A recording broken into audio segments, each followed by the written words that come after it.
Okay, hi everybody. We are beginning with Laws of the Soul webinar commentaries, Esoteric Psychology 2.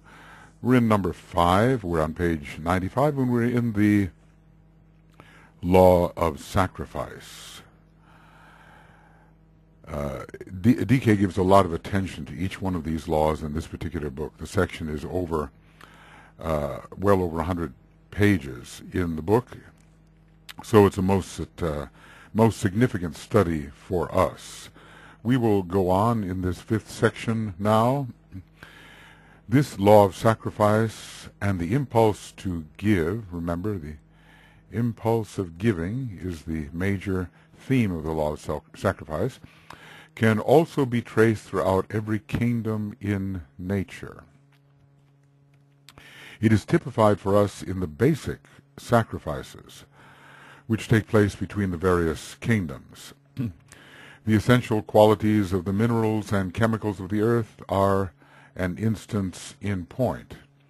They are needed by other forms of life and are donated to man through the medium of the vegetable kingdom, which of course absorb them. They are donated to man through the medium of the vegetable kingdom and through the water which he drinks, in which the minerals may be dissolved, and thus even in the first and densest kingdom in nature, whose consciousness is so far removed from ours, does this process of giving hold good.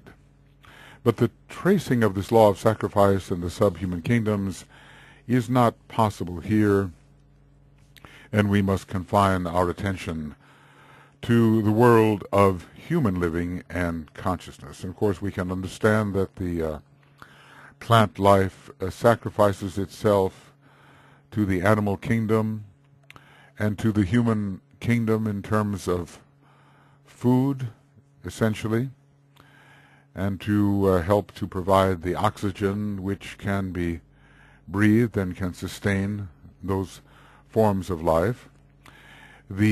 The animal kingdom is not meant to be sacrificed to the 4th kingdom in terms of food, but in terms of labor, yes. And there is a strange sense also in which the human kingdom is sacrificed to the 5th kingdom, the kingdom of souls. We're told in Rule 6 in the Rays and the Initiations that the 5th feeds upon the 4th, especially all that is of value produced by the 4th, all that is the higher product of the 4th.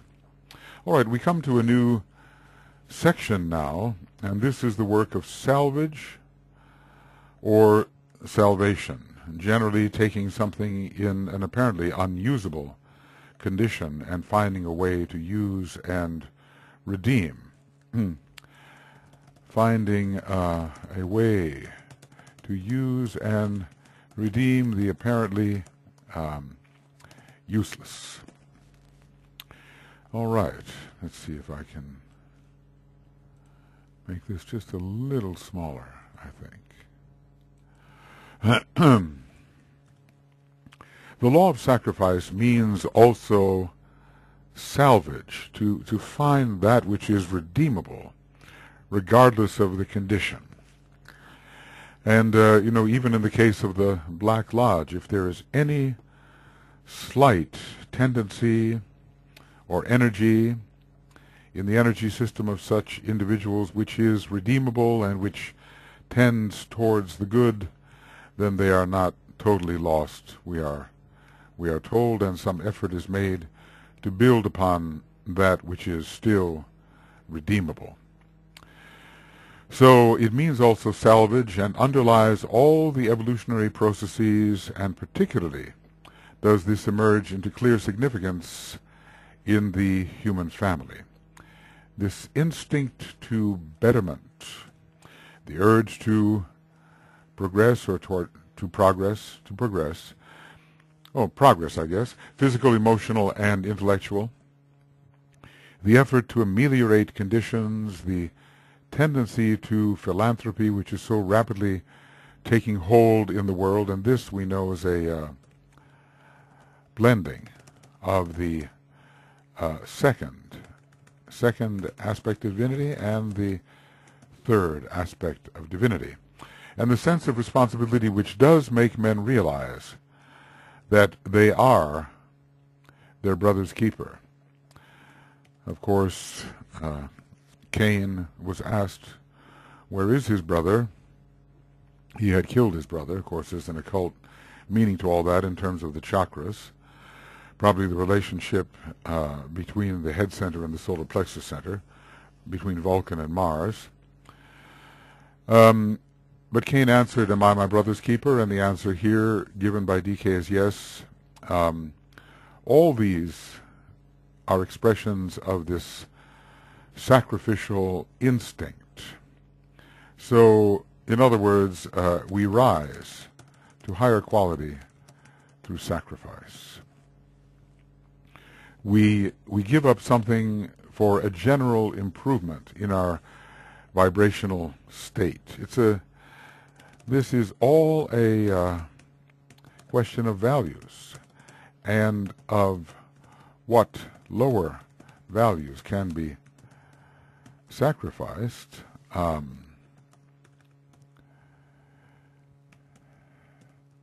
for the emergence of higher values. This factor, though not unrecognized by modern psychology, is of far wider significance than has yet been realized. This sacrificial tendency towards betterment, because there is no betterment unless something lower is sacrificed for something higher. So, sacrificial tendency towards betterment, if we can call it that. So, we have been dealing with the idea of being one's brother's keeper. All these are expressions of the sacrificial instinct because one has to give up the tendencies of one's lunar vehicles in order to achieve group consciousness. So this sense of responsibility, philanthropy, ameliorating conditions, all these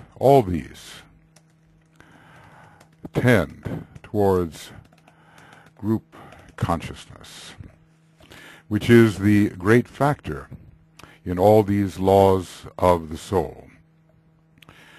So this is the sacrificial instinct with which, as souls, we are endowed, just as the instinct towards acquisition is native to the lunar vehicles. An inherent selfishness, the so-called original sin, we might say, is the sin of selfishness inherent in the lunar vehicles.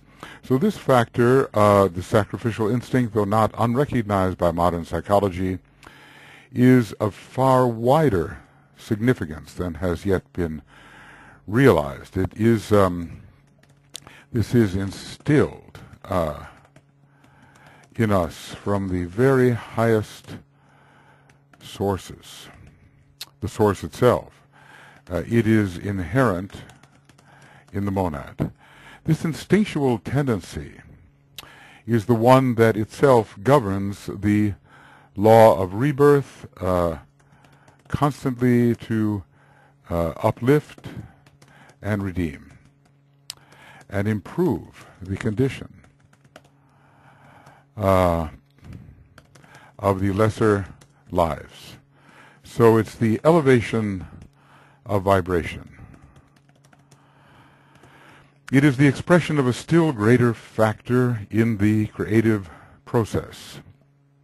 It is the major determining impulse which impelled the soul of God himself to enter into form life. We might say the pervading of form life by the consciousness of God, which impels, it is the determining impulse which impels life upon the involutionary arc to progress downward, producing thus the immanence of God. And this is the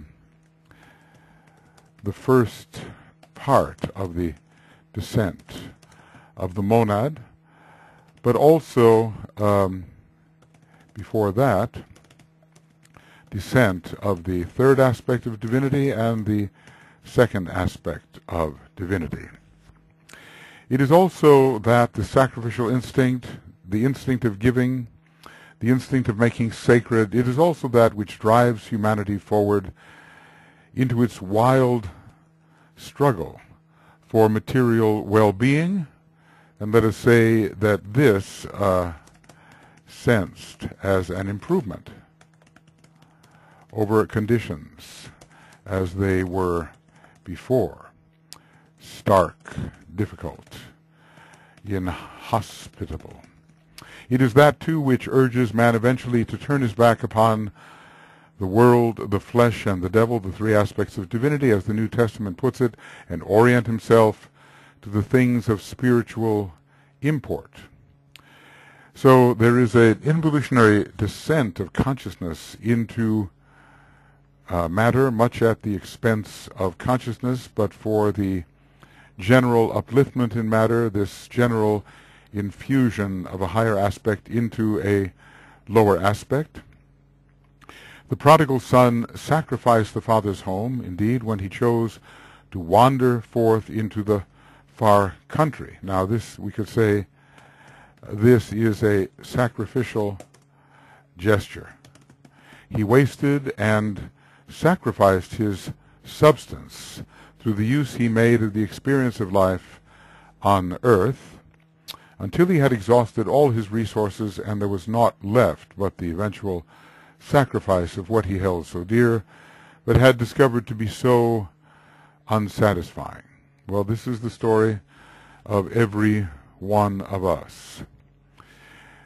We sacrifice our high consciousness and energy prerogatives of the higher planes in order to redeem the lower lives, and then we sacrifice our attachment to those lower lives, returning, and as we return, lifting them as well, on the way to the Father's home. The red cattle of Geryon in the labors of Hercules, the red cattle prompted always by desire, but uplifted in a chalice towards a higher type of life.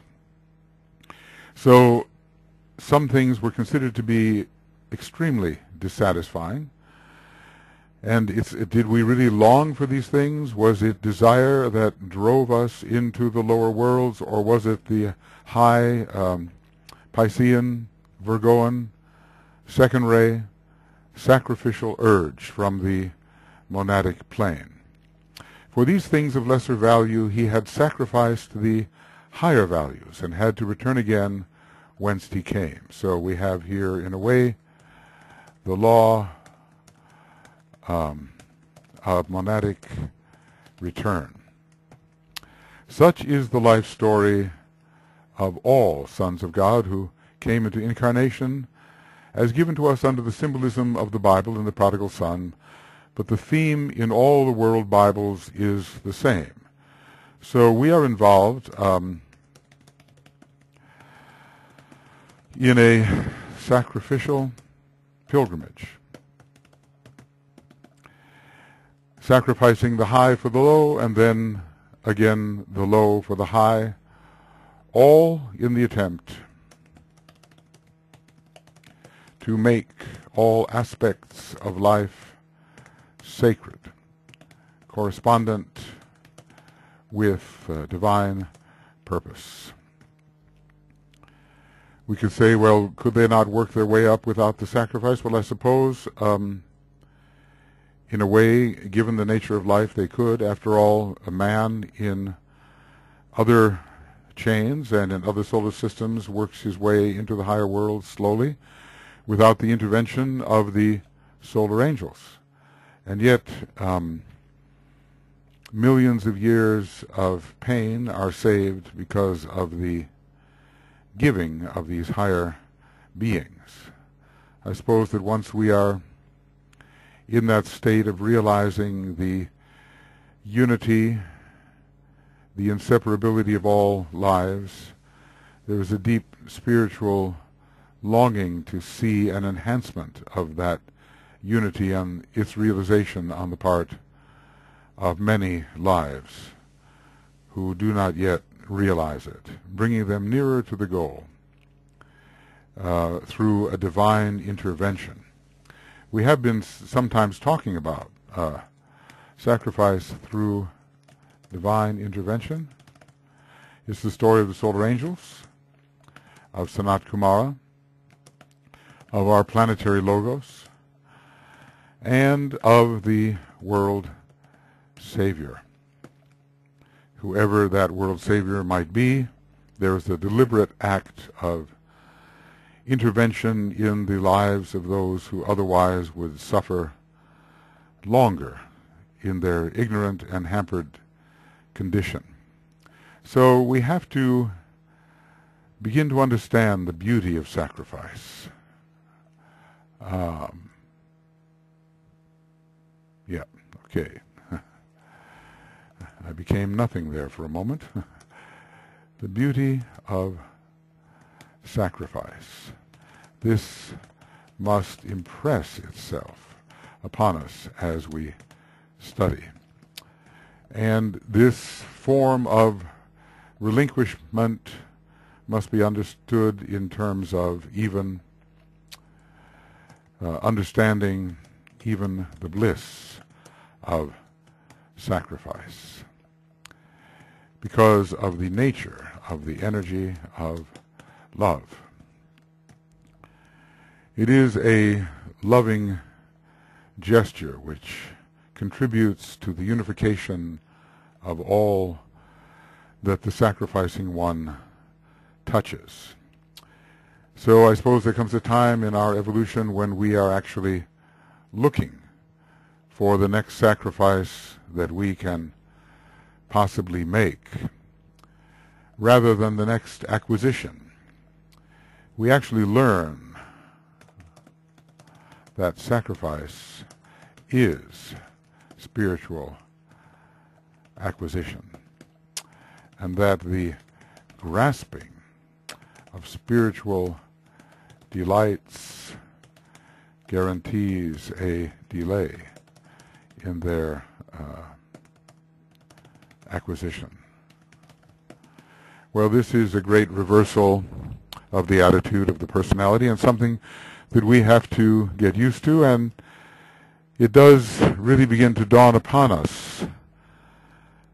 One just gets flickers, glimmers of what must be the sacrificial consciousness of the Christ and of the Masters. How can we give more? How can we sacrifice more to elevate the lower lives? And we are, of course, relatively then the lower lives. How can we, the sacrificing ones, SACG,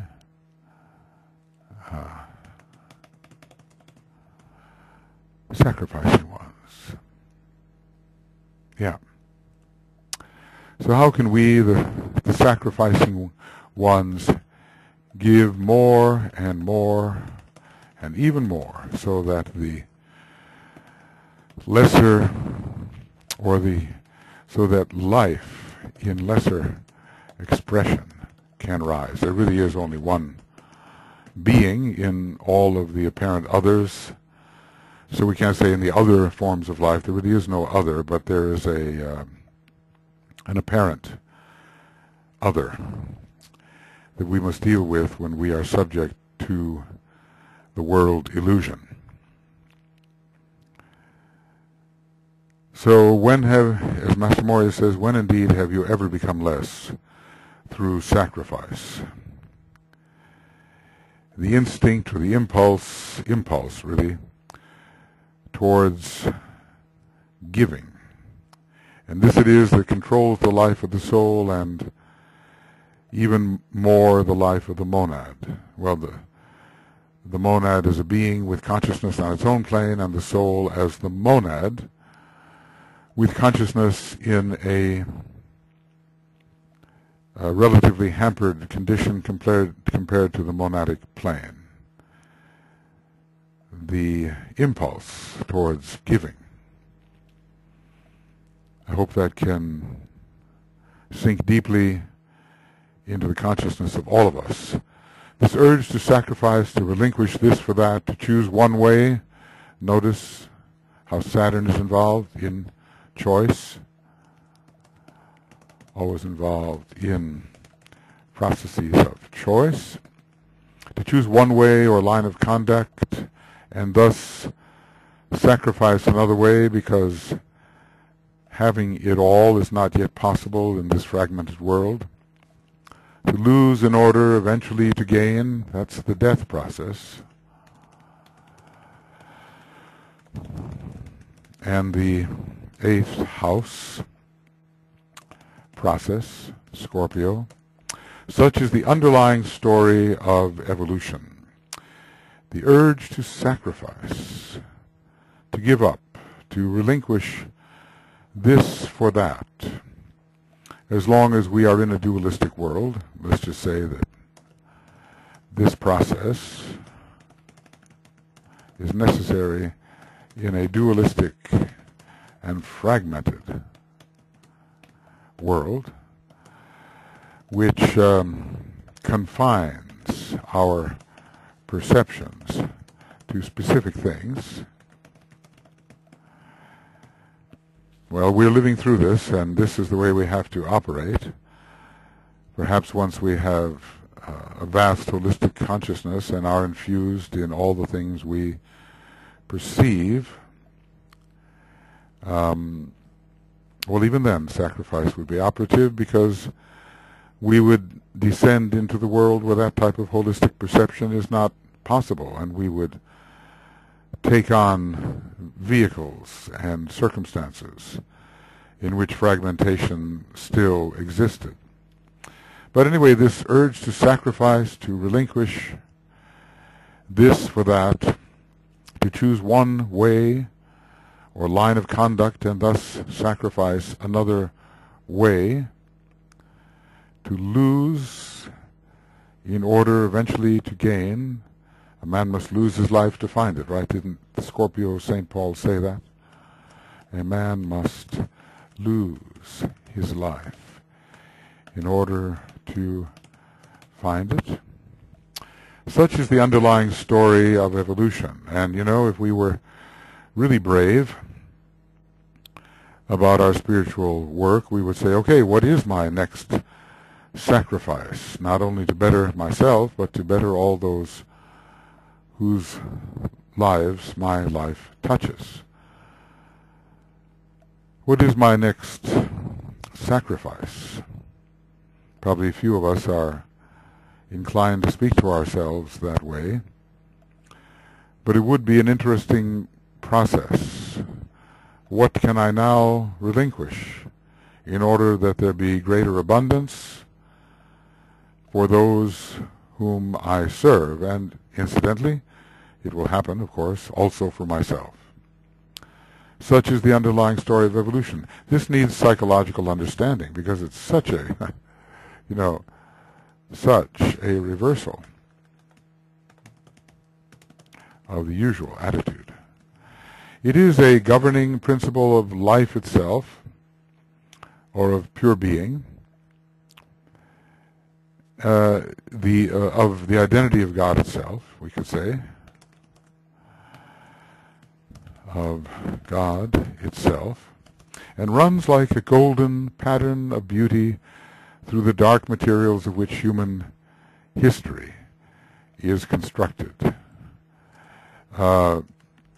The moments of progressive, of sacrifice which bring progress.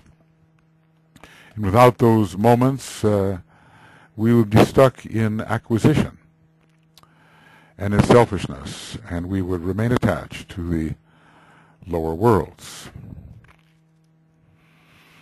So, when this urge to sacrifice in order to win, gain, or salvage that which is deemed desirable is understood, then the whole clue to man's unfoldment will stand revealed.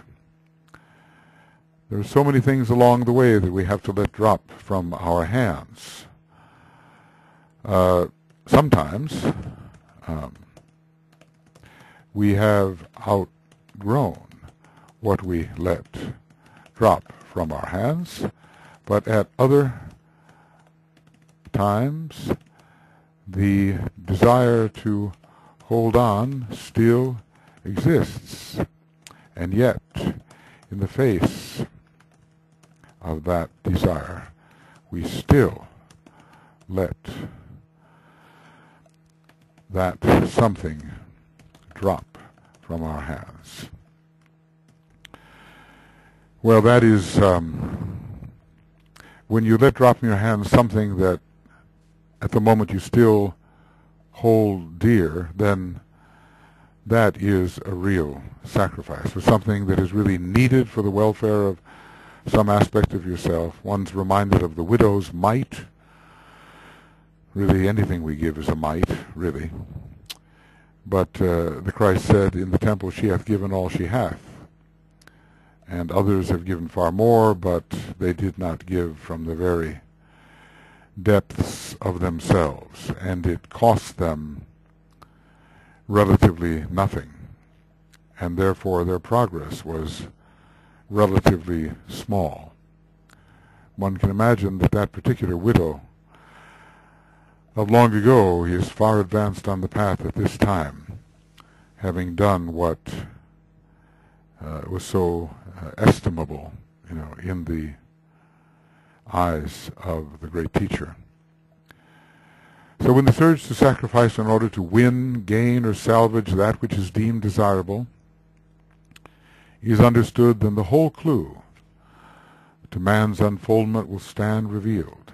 And I guess, we can ask ourselves at any moment,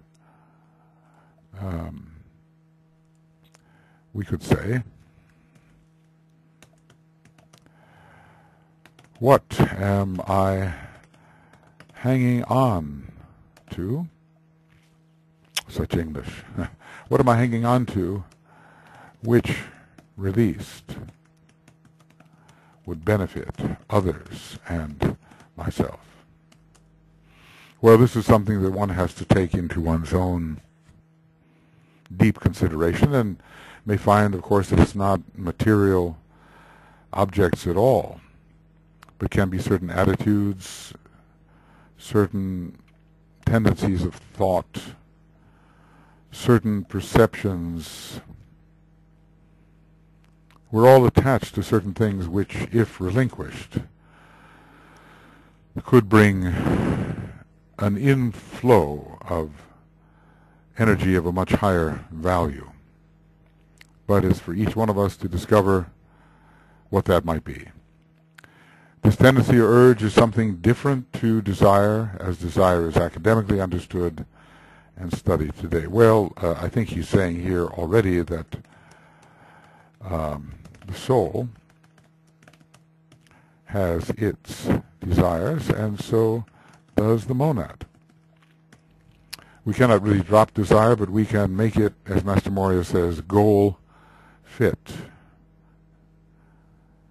Marvelous books, those Agni Yoga books, I remember I discovered them really about 35 years ago, 36 years ago. I just was entranced and made my commute to New York City 2 hours in each direction every day, every weekday, tolerable. Agni Yoga goes a long way when you are riding a train, a bus, a subway, or walking through the crowded streets, listening. So this tendency or this urge to sacrifice coming from a very deep and high place within ourselves is something different from desire as academically understood. What it really connotes is the emergence of that which is most divine in man. Well, the spirit wishes to give of itself until all things become itself, or recognize themselves as itself.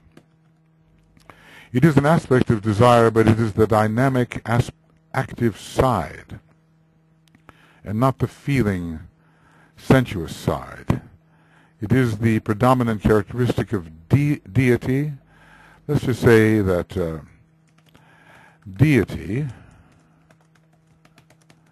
realizes itself as disunited from the whole. And it is sacrifice which will reunite the whole. So giving up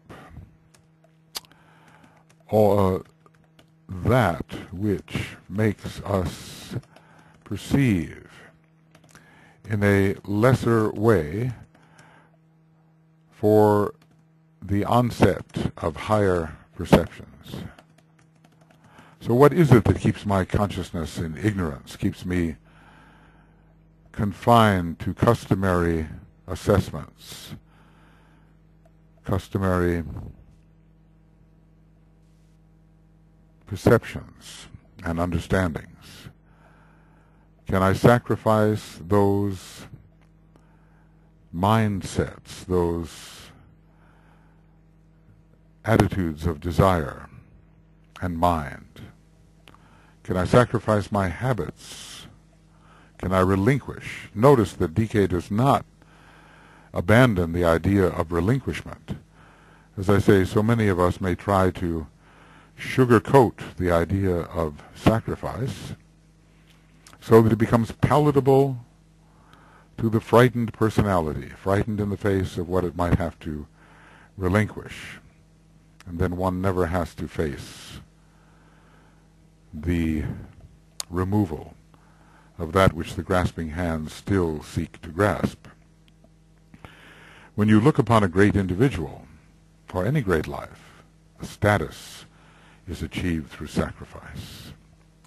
So, spiritual status is achieved through sacrifice, and those who are lowly and yet should be higher have not sacrificed.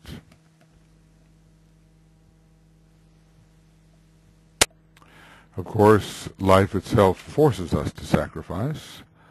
The divine plan forces sacrifice in every sacrifice petal.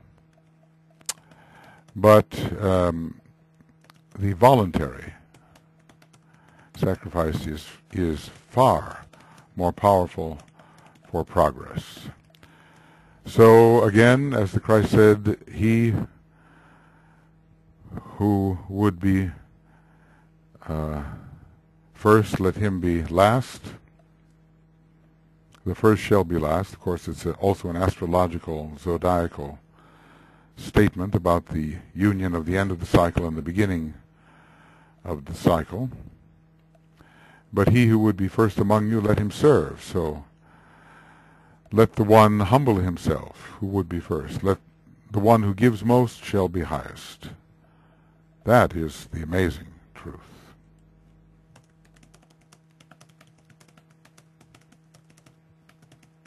And that's something we really have to bring into our consciousness, because which one of us could not give more? If we were giving all we had, we wouldn't be where we are now. And on the way to renunciation and crucifixion and elevation, we shall certainly give all we have to give. It's just a question of timing. When will it be? We might as well get into the habit of giving, following the impulse of giving. That is the touchstone. That is the golden key to understanding the nature of sacrifice. This foundational law really lies at the center of every other law. There must always be this line of sacrifice running through all the other laws. It's like the number one, which is divisible into all the other numbers. The point finds its way into every other point. So sacrifice is our keynote. It has been our keynote without our understanding it. Now that it needs to be our conscious keynote. It is of interest, however, for students of esotericism to note that this urge to salvage and to sacrifice in order to redeem works out in different ways, in different planetary schemes. Well, it would be mostly those who are students of esotericism who would be interested in such things. You say, well, if you talk to the average person about relinquishing and say, well, you know, it's quite different on Venus, quite different on Uranus than it is here. They might think that your mind had departed. So it works out in different ways in different planetary schemes according to the objectives of a particular planetary logos and the laws operative in any of those schemes. Each ray lord of a scheme, notice how a ray lord and a planetary logos are pretty well connected, are they not? Sometimes we might think that a ray lord is other than a planetary logos, and indeed there are many ray lords who are. A ray as a being can be disconnected from any particular manifestation, but the logos of a planet is known as a ray lord. So let's note that. Note that a planetary logos is known as a ray lord.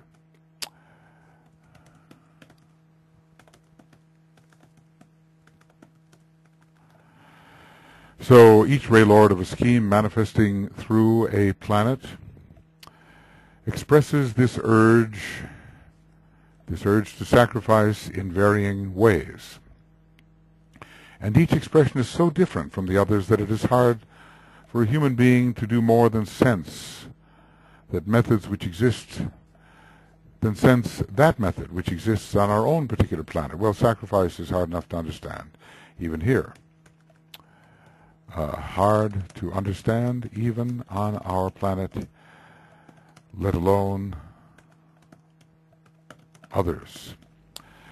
Initiates know that the varying psychological characteristics of the ray lives condition most peculiarly the method of expressing sacrifice during the course of manifestation. Rather deep subject, and I'm not sure that we can penetrate into that. I mean, well, you know, when we think about sacrifice in Saturn, we know something about it. But the Saturnian method is pretty close to our own because Saturn, Mars, and the Earth are intimately related as expressions of a great third-ray entity.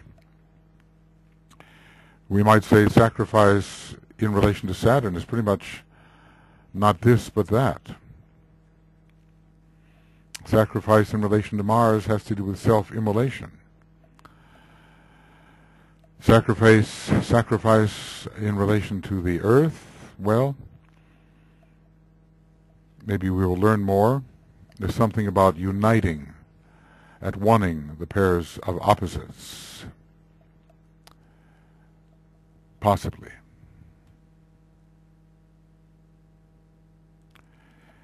Here is where we begin to understand the depth of knowledge of Master DK and of masters who have access to the records. Their consciousness has extended beyond the processes of our planet, and they take deep interest in how the other planets are related to our own.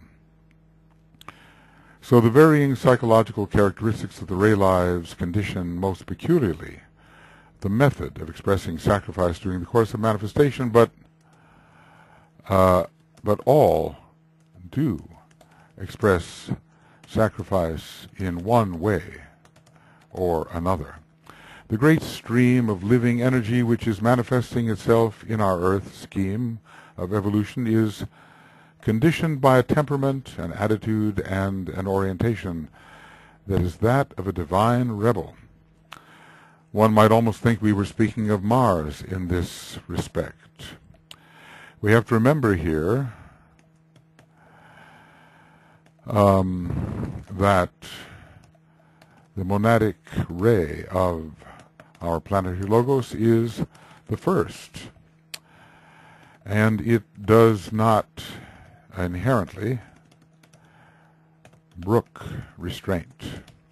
The first ray and the sixth ray are those that do not brook or tolerate that which attempts to hold them in some sort of suppressed condition, in some condition of non-expression. The great stream of living energy which is manifesting itself in our Earth scheme, the energy of our planetary logos, is conditioned by a temperament, an attitude, and an orientation as that of the divine rebel, and perhaps there was a rebellion, we're told, in the previous solar system, and you almost think that it was our Earth entity, our Earth logos, and his expressions which were involved in that rebellion. So we can ask, were the planetary logos of the Earth and his expressions in the last solar system involved in the rebellion within that system? Is that the way it happened? DK is very oblique about this rebellion which occurred, and he doesn't tell us what planet, but we can just pretty well connect the idea of the divine rebel with an earlier rebellion against a higher law, which accounts for so much difficulty in this system and perhaps has paved the way for the karmic circumstance of our particular planetary logos. It is only rebellion that produces pain and sorrow. But this rebellion is inherent and innate in the deity of our planet himself and the one in whom we live and move and have our being. Well, let's just say that true acquiescence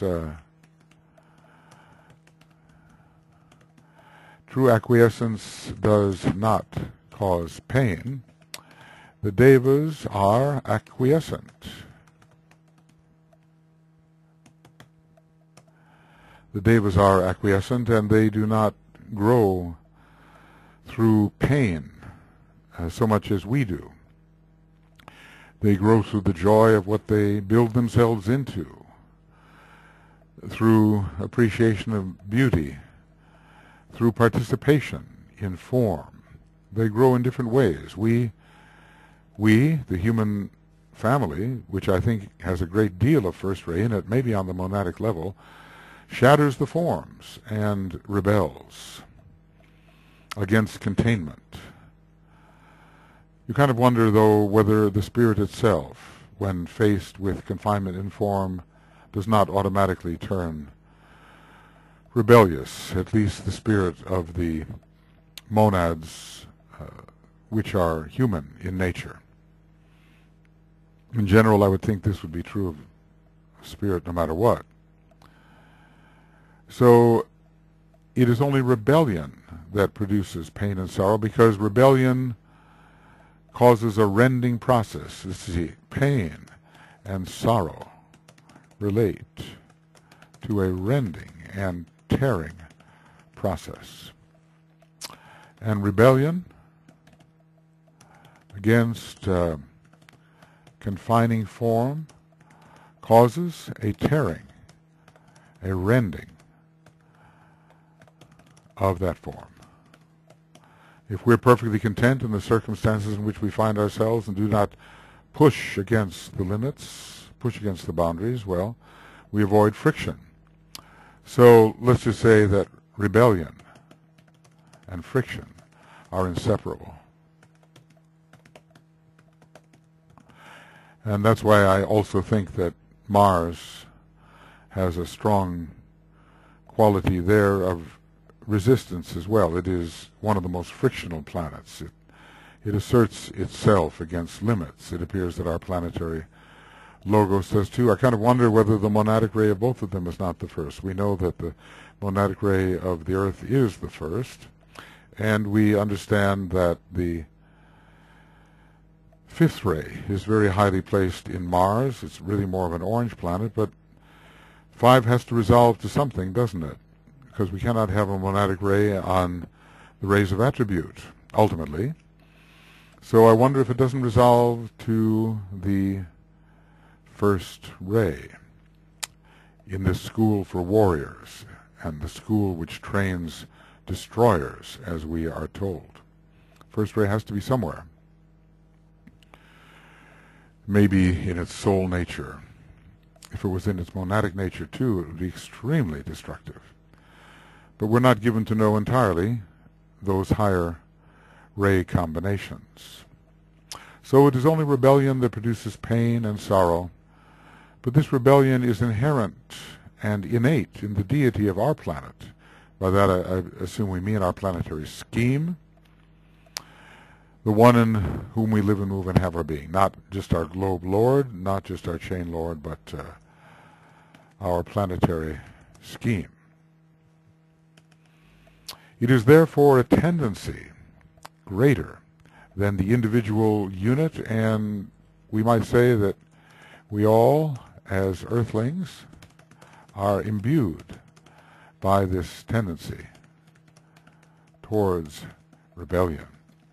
It is only possible to express this amazing truth about the planetary life under a veil of symbology and in terms of human thought. Well, the deeper truth is far more than we can grasp, really.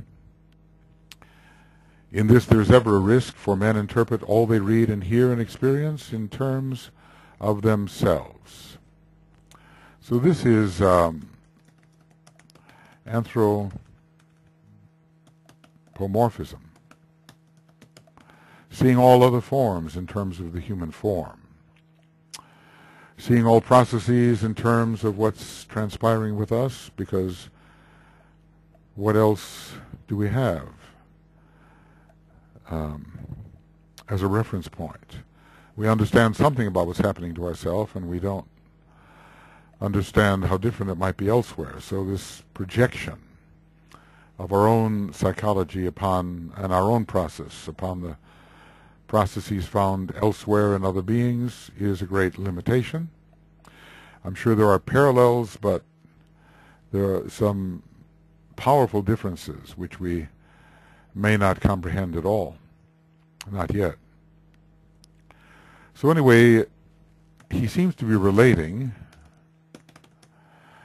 sacrifice, pain, sorrow, and rebellion.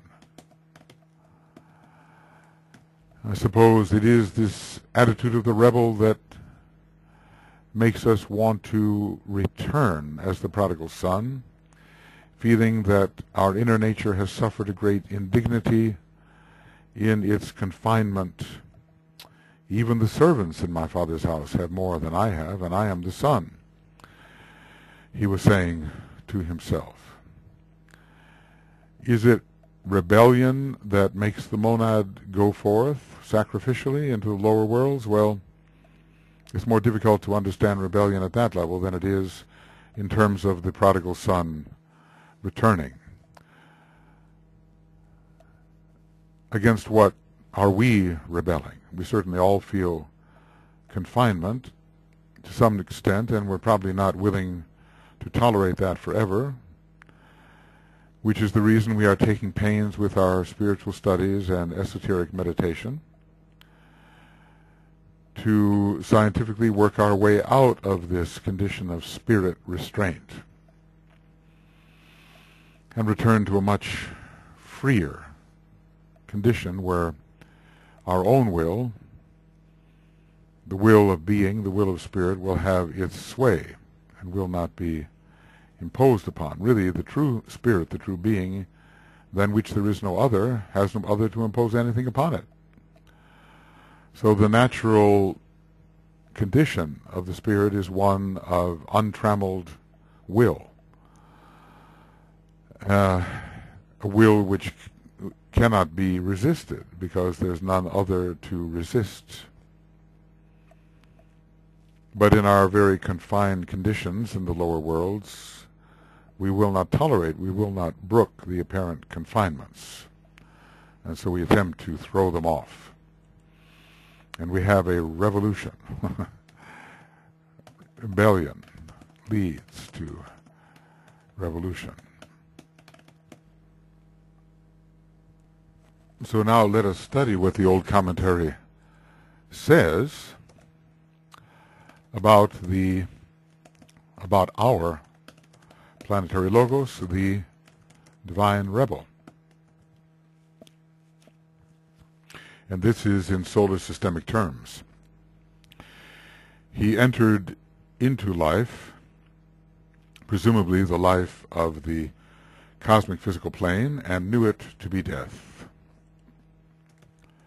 The life of the cosmic physical plane, because after all, there is much more to the life of a planetary logos than can be found on the cosmic physical plane, which is density from his point of view. He knew it to be the death of his consciousness and death to the scope for expression of his abilities that he could enjoy on other and less hampered planes. He entered into density. He took a form and grieved to find it dark. Of what nature is planetary logoic grief? Is this simply an anthropomorphic statement helping us relate what the great logos experienced to what we experience? It is the case that when in joy one goes forth to assist, one finds more difficult circumstances than one may have imagined. I remember reading about the first night that Father Damien experienced on Molokai Island. I think it was a moment of realization for him. I can't remember where I read it. I was studying him from the point of view of his horoscope and of the 4th degree. Interesting how powerful Vulcan was in his chart, needed to be for what he did. He was a Capricorn person, the 3rd degree, with Taurus and Vulcan pointing to the 4th, ruled by the 4th ray as Taurus brings in the 4th ray.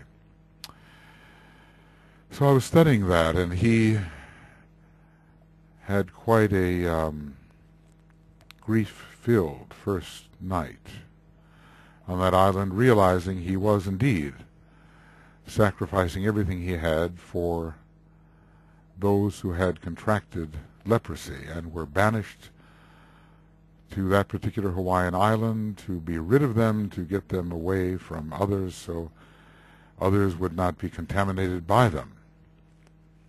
You know, as we see in the Bible, the phrase unclean, unclean is used with respect to the lepers. Untouchables, really, in terms of the normal human conception. So there he was, giving up everything he had achieved in terms of, let's say, being a rich young man, a 3rd degree initiate, I suspect, and having many things open to him.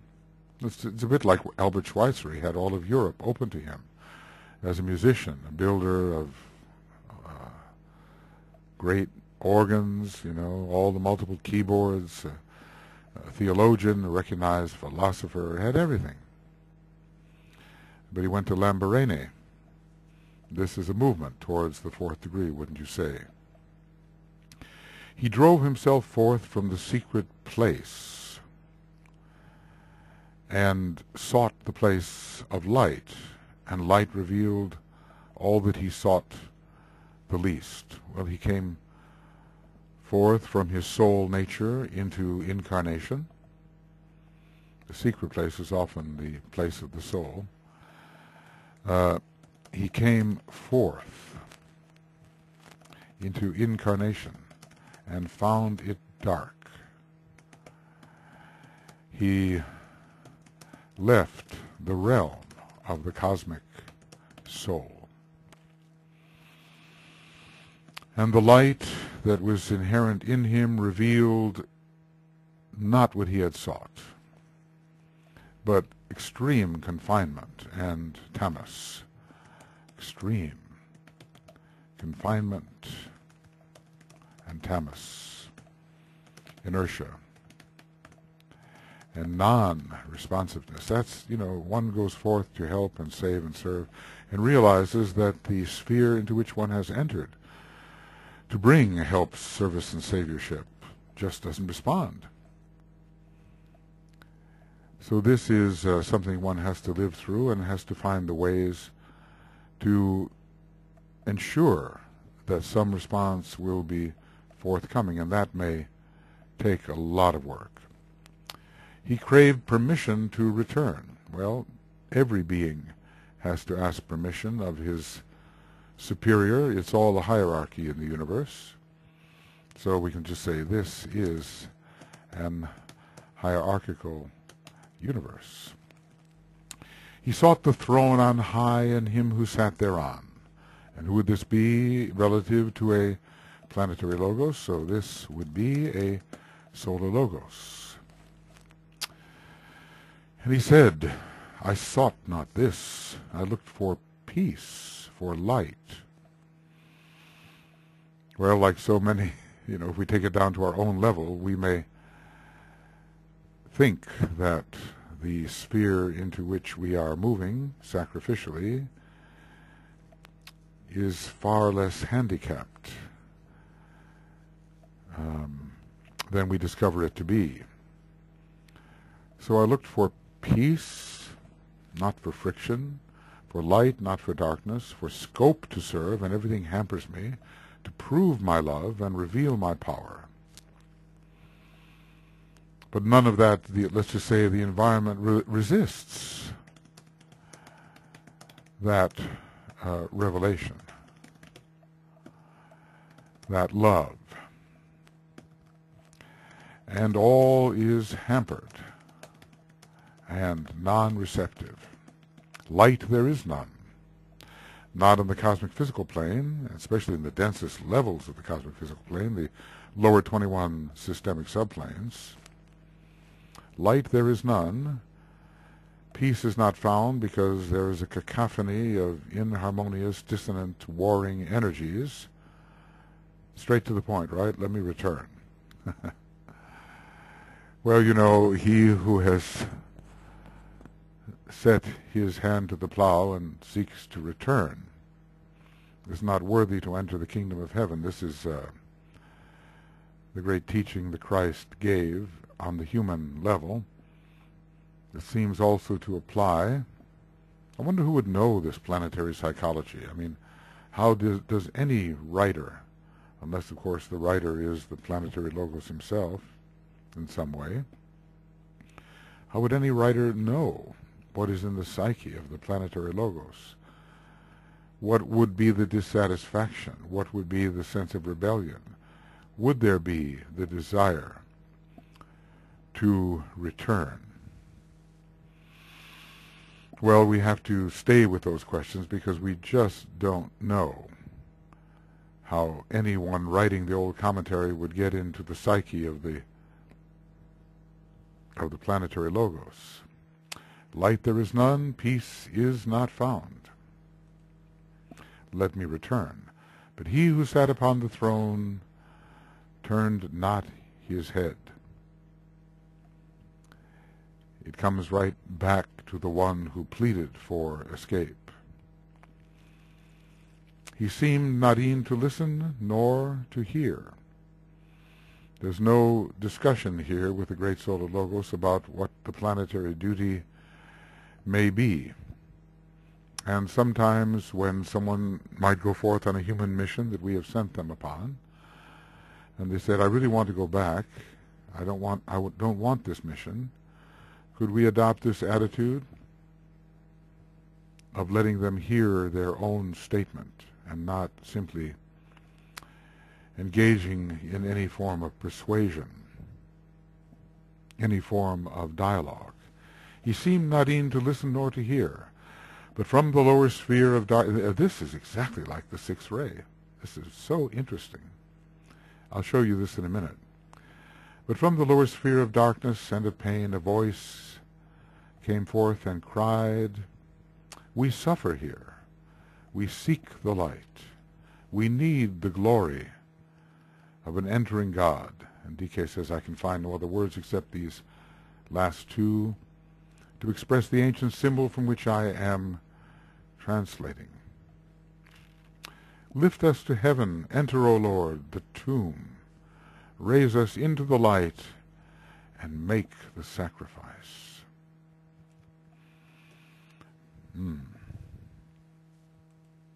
Right. Make the sacrifice. Break down for us the prison wall and enter into pain. Very appealing prospect.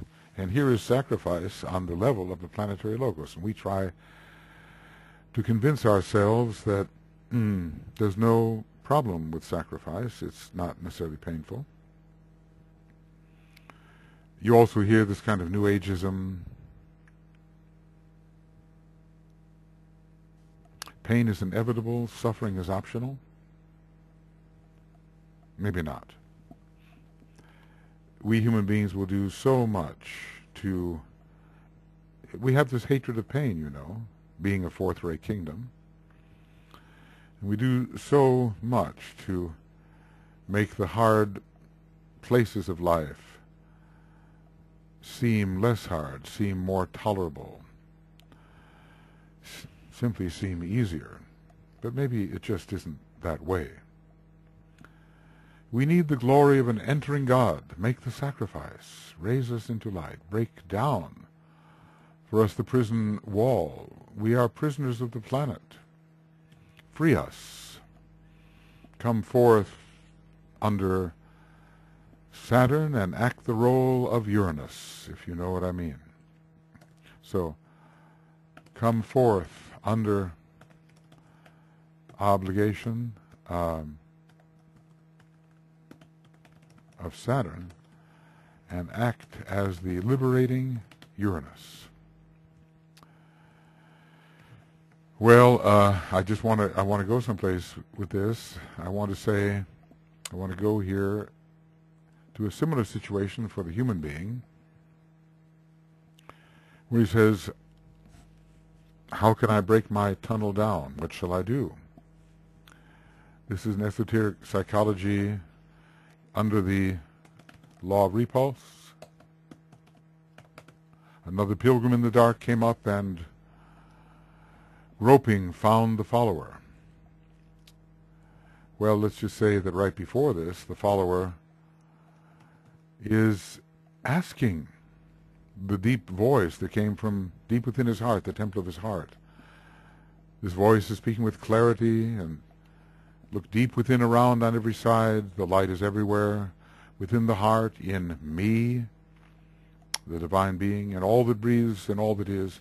Destroy thy tunnel which thou hast for ages long constructed. Stand free, in custody of all the world. And then the follower answered, how shall I break my tunnel down? How shall I find a way? But, as in the case with the solar logos, no answer came. No answer from above, but an appeal from below, right? The voice rose, saying we need the glory of an entering God, and in this particular case, another pilgrim in the dark came up and, groping, found the follower. Lead me and others to the light, he cried. The follower found no words, no indicated leader, no formulas of truth, no forms or ceremonies. He found himself a leader and drew others to the light that shone on every hand. So it is the lower voice, the voice of those in trouble, in difficulty, which evokes the compassionate response of the follower in this case, and of the planetary logos in the much higher case. So he worked and struggled forward. His hand held others, and for their sake he hid his shame, his fear, his hopelessness, and his despair. And he uttered words of surety and faith in life and light and God, in love and understanding. Well, maybe the passage of time is indicated by these dots, but anyway, it has the desirable effect. But when we look at what happens in the case of our planetary logos, well, his desire to return is offset by the compassion in his heart to those represented by the voice which says, we seek the light, we suffer here, we need the glory of an entering God. And then the cry, the appeal, the heart of the planetary logos responds. And the voice says, lift us to heaven, enter, O Lord, the tomb. Well, usually we speak of resurrection and the freedom from the tomb, but now the sacrificing one is asked to enter the tomb and confine himself to the cold, to the darkness, to the lack of scope for conscious registration or expression. Raise us into the light and make the sacrifice. Well, the Solar Logos didn't have to say it, right? That's the amazing thing. The Solar Logos did not have to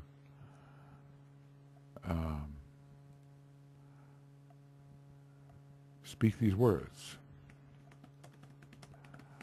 Words were spoken, appealing to the compassion of the planetary logos. Break down for us the prison wall. And, the alternative is not given. If you break the prison wall, you will enter into pain, but your compassion will draw you down into breaking the prison wall, and you must enter into pain, and you must make the sacrifice. So, for all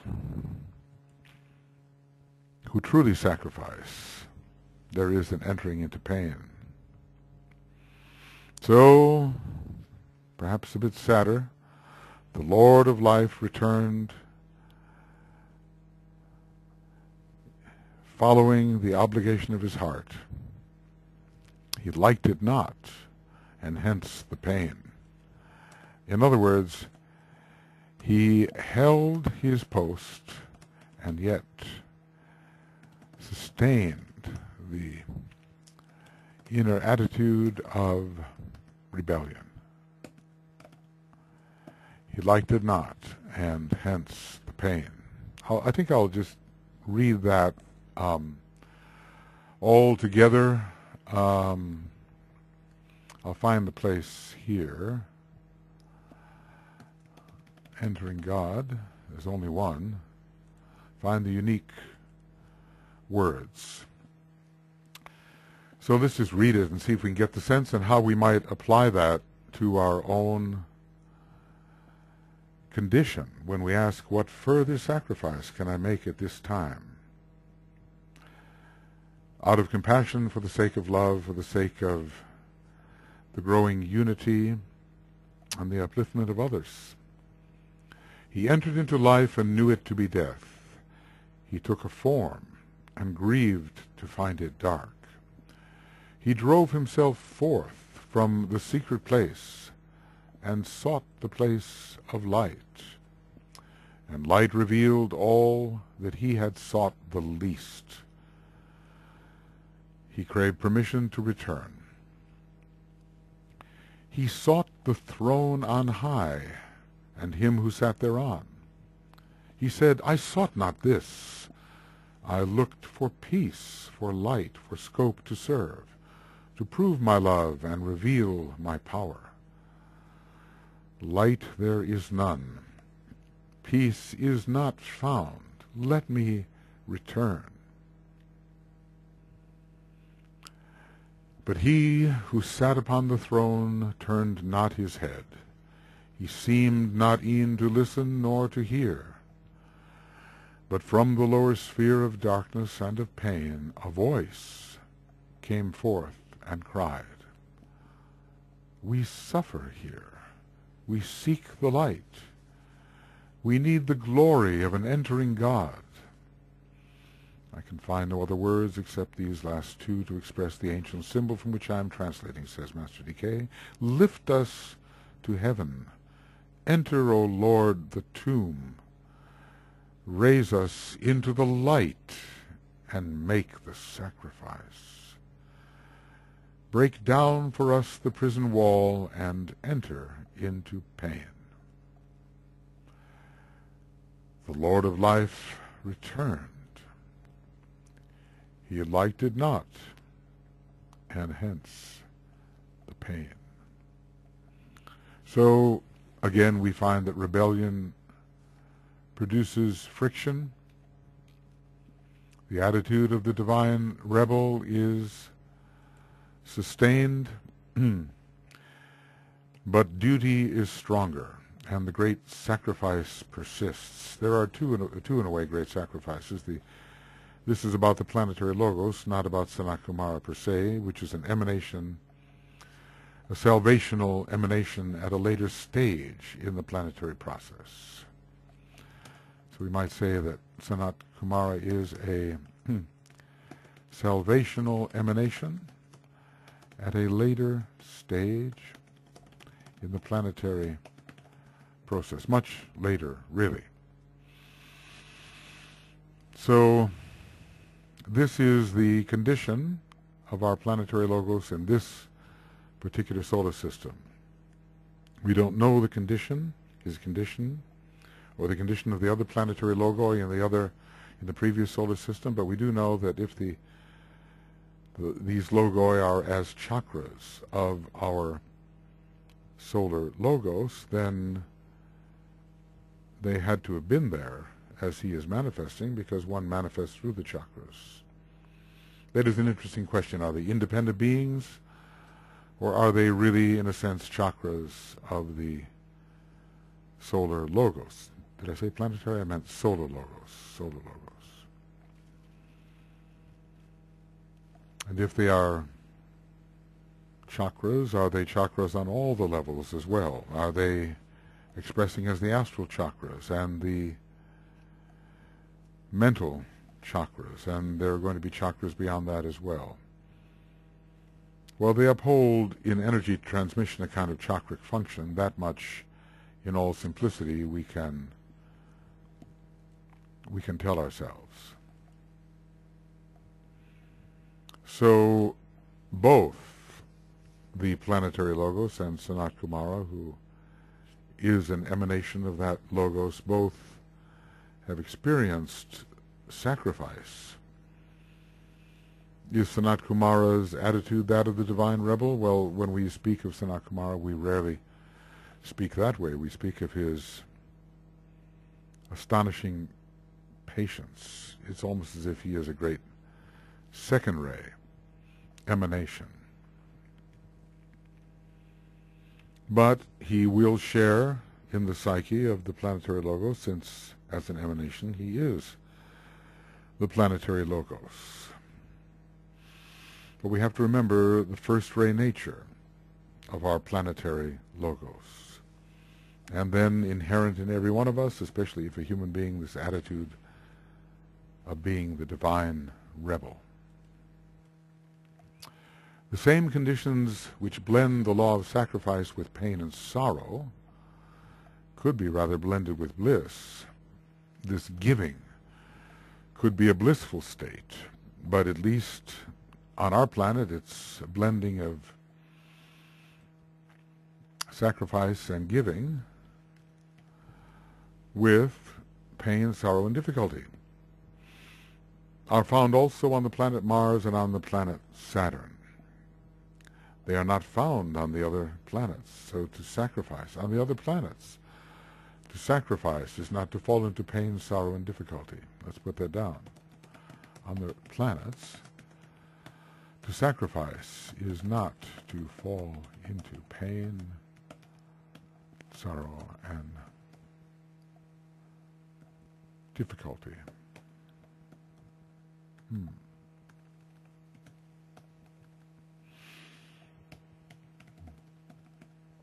So they are not found on the other planets. Those who have read the Secret Doctrine and a treatise on cosmic fire will, with understanding, of course, there is the caveat. We can read it. It can fall off the shelf and hit us on the head and say, read me. But do we read with understanding? You know, sometimes people get into it and say, whoa, what is this? I did most of my reading of the Secret Doctrine at 5 o'clock in the morning every morning before going to the Arcane School to work at the Lucis Trust, and like I have told my students, I underlined everything and understood nothing. But, you know, when you underline something, you feel that something is happening. I actually knew a fellow, he was a friend of mine, who really did underline every sentence in the books he was reading, the Bailey books. He had a lot of sixth ray. It's easy to be devoted to something. We've all experienced it without necessarily understanding what we're devoted to. But underlining is that sort of middle place between the mind and the page. And at least it signals to the mind, well, I must understand something, otherwise I wouldn't be underlining it, right? So it is a palliative, at least. One doesn't have to feel ignorant if one underlines something. Anyway, so pain, difficulty, sorrow, these are found on Mars and Saturn as well, and they tend to bring in our horoscopes the conditions of pain, difficulty, and sorrow in different ways. So those who have read the Secret Doctrine and Cosmic Fire with understanding know that our Earth is not a sacred planet. However, Mars, Saturn, and our Earth, well, Mars is not either, but Saturn is. Mars, Saturn, Mars, and our Earth constitute in a curious esoteric manner, and watch out for that word esoteric because it signals the world of the monad.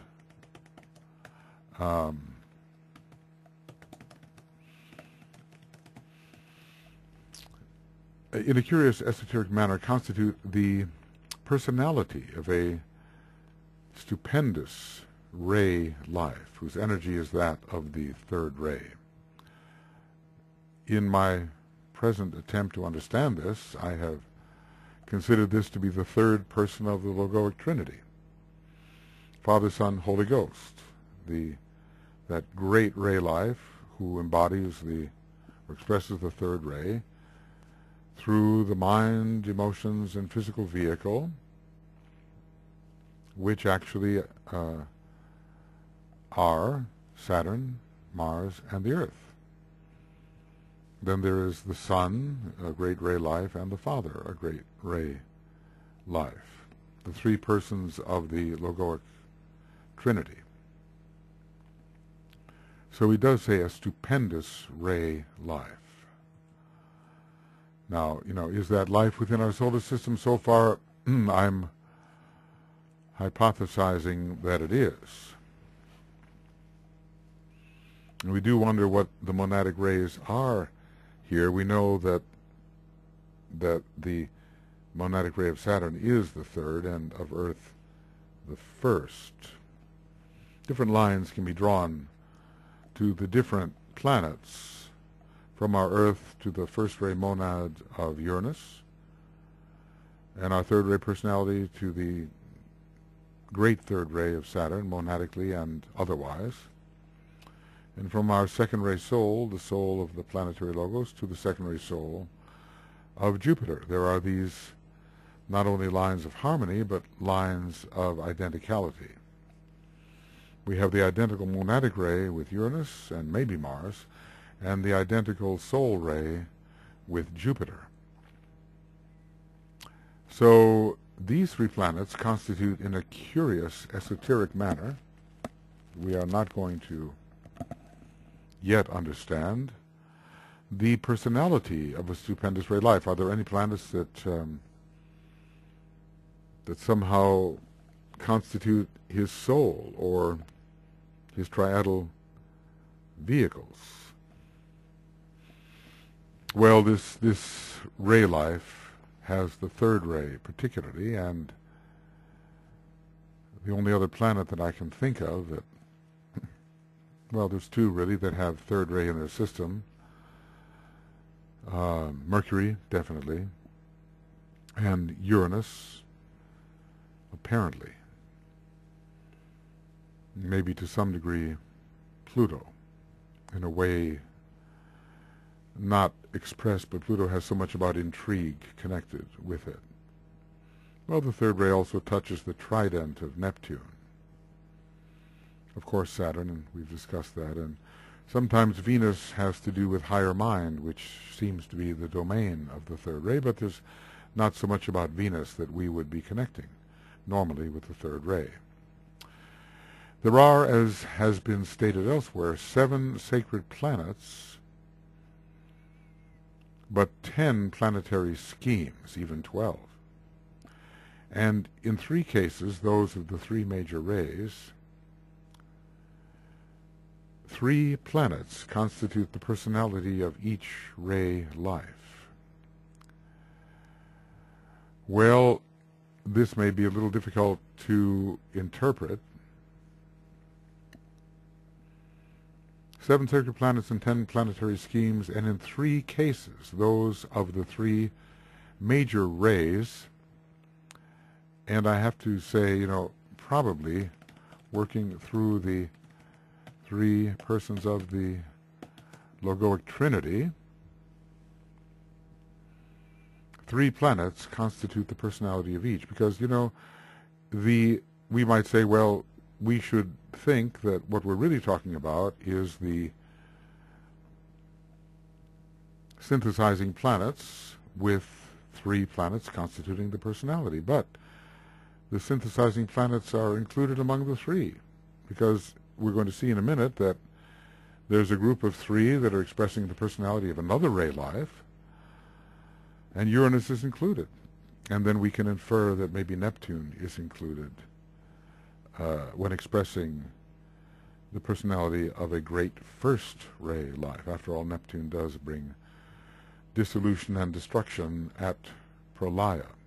Each planet, we know, has a number of rays, and in trying to understand the deeper expression of the planets, these rays will have to be studied. But right now, it's a question of inference. Some esoteric thinkers believe that there are 12 planets to be considered in our solar system, and there is a basis for their conclusion. Let's just say 1 ruling each of the signs in a sense. I think I've gone over this earlier in esoteric astrology, how the rulership could be worked out, and not necessarily an exoteric rulership. The personality of this third ray life functions through the following planets. So the third ray life, we have to assume, is not a synthesizing planet.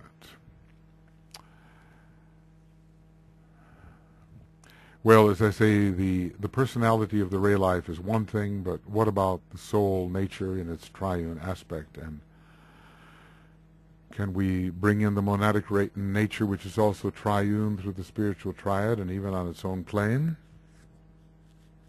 I'm not sure that makes complete sense at this point. But anyway, the personality of this third ray life functions through the following planets. The mental body expresses itself through the medium of the planet Saturn. Well, this is interesting. It's not necessarily that Saturn is the mental body, but the mental body of this, let's say, person of the Logoic Trinity expresses itself through the medium of Saturn. So we have to be careful how we read here. It is not necessarily that Saturn is the mental body of this great third ray life, but that the mental body of this life expresses through Saturn. Because Saturn, we realize, has many parts to it, not just a mental body. It has all of the vehicles and the higher vehicles as well. So I kind of am beginning to realize this in a way that I have not before. I have oftentimes said that Saturn is the mental body of this third ray life. 3 planets constitute the personality of each ray life. Well, I think we'll have to leave it a little ambiguous. Saturn has its mental body, its own, and the ray life has its own mental body. And the Sun has its own mental body, which is not the mental body of any of its planets or of the, in this case, let's say the 3 persons of the Logoic Trinity. They all have their own mental bodies, but the particular vehicles can be correlated with and resonant to other vehicles. For instance, the vehicles of Saturn and the vehicles of a person of the Trinity. If, let's say, we're dealing with the mental body of the solar Logos, it can work through other expressions, other vehicles. So anyway, the personality of this third ray life, which may be independent of the 3 planets, functions through the following planets. The mental body expresses itself through the medium of the planet Saturn, and we are not told which vehicles of Saturn receive the influence of the mental body of this third ray life. And then, how about spelling that?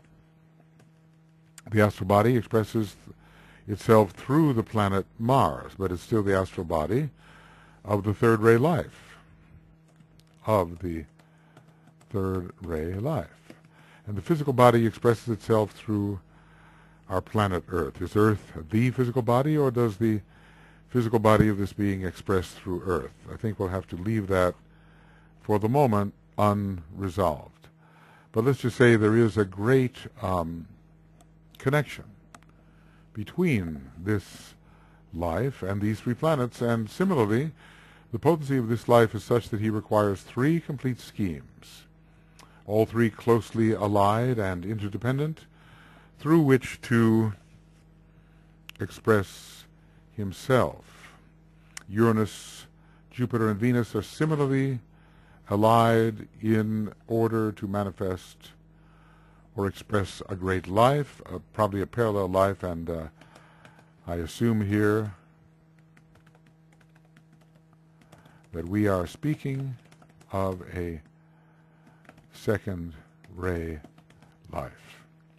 Well, Venus having so much to do with the second ray, and Jupiter as well, and Uranus being in the Syrian line, being a conduit for Syrian energy and for the second aspect of divinity in general, I assume this to be a second ray life, or I assume it to be the Sun aspect of the 3 persons of the Logoic Trinity.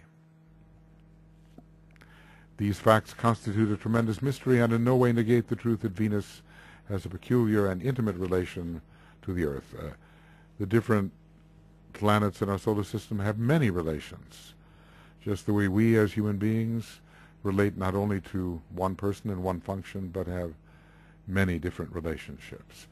The point here being stressed is difficult to express, but of great importance, and now he's going to be more explicit. Well, I think what I'm going to do at this point is make this an hour-and-a-half program. So this will be the end of Laws of the Soul webinar commentaries, number 5, Esoteric Psychology 2, page... Oh, well, is it 101 or is it... No, it's page 99. And beginning with Laws of the Soul webinar commentaries from EP2, page 99, and it will be number 6. Well, we're into deep things. We're into the law of sacrifice, and we're into the manner in which sacrifice is experienced and expressed on different planets, and we've enter the realm of a third-ray entity, a stupendous life, and 3 planets familiar to us through which this great third-ray entity expresses, and I think he's going to tell us that there's a very heavy expression of the law of sacrifice on these 3 planets, and most of all on Earth, which maybe to us as Earthlings comes as no surprise. We think our lot is rather hard, and in fact, esoterically, it is. When we are identified with the third aspect of divinity, we have to realize that this third aspect has much to do to correlate itself with the program, the agenda of the second aspect of divinity working through our particular solar system. And in that frictional adjustment comes much of our pain. Well, okay, that will be it for this, and we will go on to number 6 and continue looking at these great lives, which I am presuming to be expressions of 3 great lords found, we might say, here. 3 logoi. The 3 logoi. I assume these are the 3 persons of the logoic trinity, and they are the manner of bringing the 1 of the solar logos into the 3 and thence into the 7, which would be the 7 sacred planets. So what I'm saying here, it's a hypothesis, is that each one of these logoi, the 3 persons of the logoic trinity, require 3 of the other planetary logoi through which to express.